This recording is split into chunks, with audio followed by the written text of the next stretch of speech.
Assalamualaikum warahmatullahi wabarakatuh. Perkenalkan, nama saya Maharani Bintang Banawati. Dalam video kali ini, saya akan mempresentasikan tentang metabolisme protein.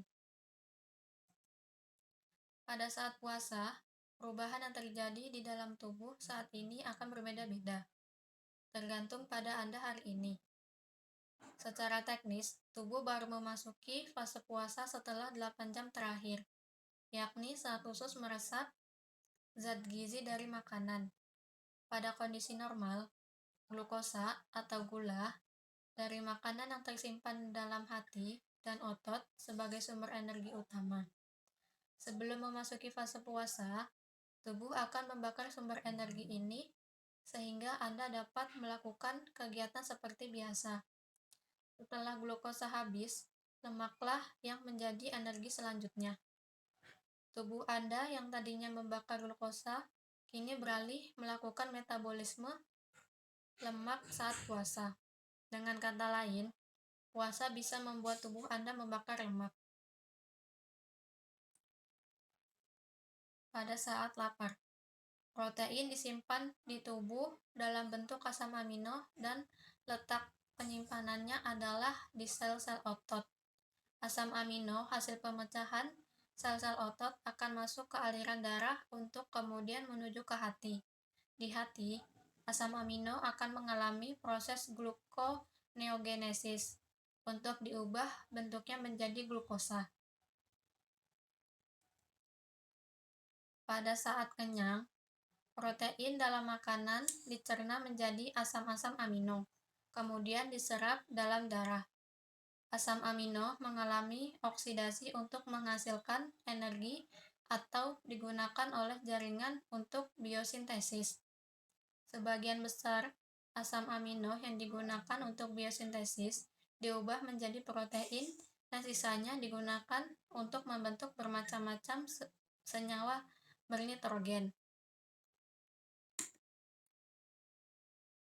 Gangguan metabolisme protein atau asam amino yang dapat terjadi pada tubuh manusia. Alkaptonuria terjadi ketika tubuh tidak mampu memecah asam amino tirosin dan fenilalanin dengan baik, sehingga urin penderitanya berwarna hitam ketika terpapar udara. Penyakit alkaptonuria adalah kondisi yang langka di mana urin yang dikeluarkan seorang berwarna gelap, sehingga ketika mengetahui udara. Penyakit ini bersifat menurun. Penyebabnya kerusakan pada gen HGD. Gen HGD bekerja sebagai pengendali untuk membuat enzim yang disebut homogentisase oksidase. Alkaptonuria disebabkan oleh tiadanya enzim homogentisase oksidase.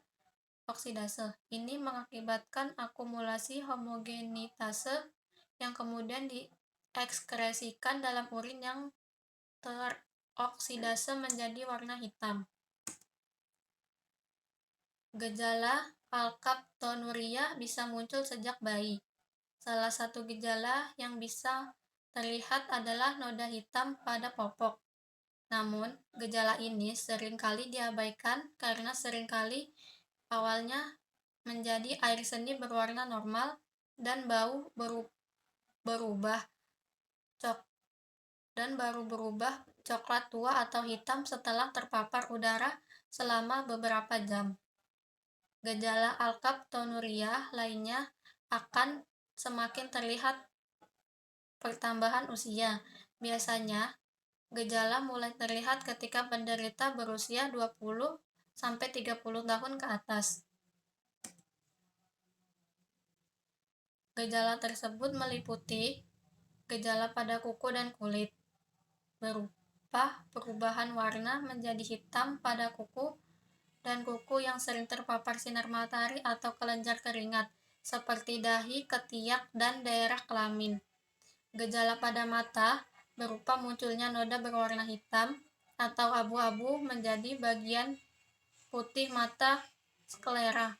Gejala pada tulang rawan dan telinga berupa perubahan tulang rawan menjadi kehitaman pronosis paling sering terlihat di tulang rawan telinga dan warna kotoran telinga menjadi hitam.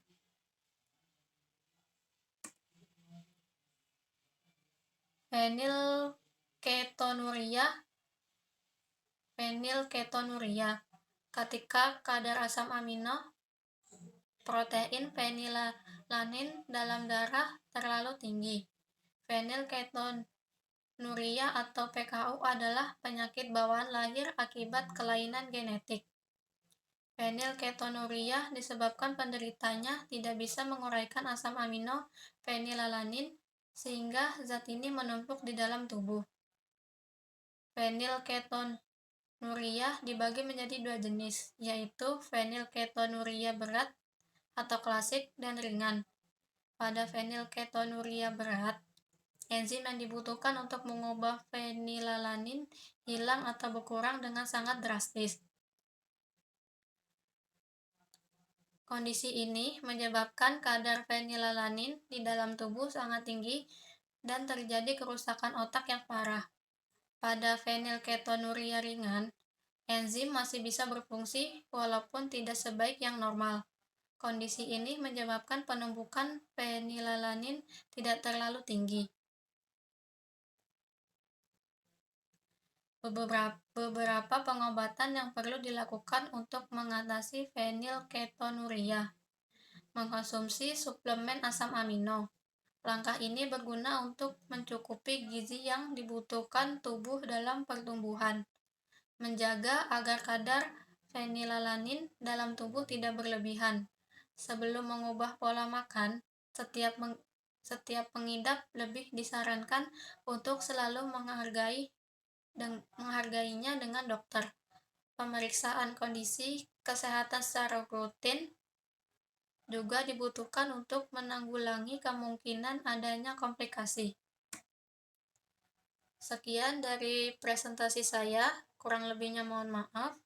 Wassalamualaikum warahmatullahi wabarakatuh.